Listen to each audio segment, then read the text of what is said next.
që ruan qetësinë, ruan pozitivitetin. Ruaj qetësinë dhe ruaj pozitivitetin, dhe mendoj që kam arritur në një moment të jetës time, dhe realisht jam shumë e lumtur për këtë, që mendoj që mund ta shoh gotën plot në çdo moment të jetës time. Po kjo nuk është një gjë që thjesht u zgjova një ditë dhe piva një pilulë dhe haha jam super e lumtur, ashtu siç pretendojnë njerëzit që ta bëjnë, se prandaj është depresioni një gjë shumë e madhe dhe shumë që i prek të gjithë, që i prek të gjithë në momente të caktuara. Por është një punë e vazhdueshme me veten tënde, që kur zgjohesh në mëngjes, mënyrën se si flet vetes, mënyrën se si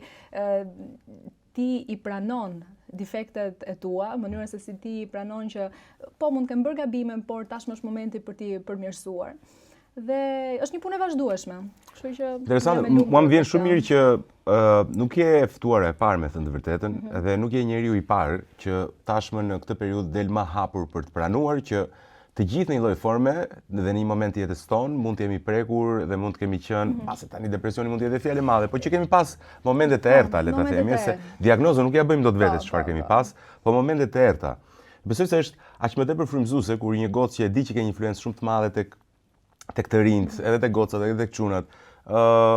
thotë që janë procese normale, janë procese që duhet i kalosh, më vjen shumë mirë që ti je në këtë fazë që ke arritur që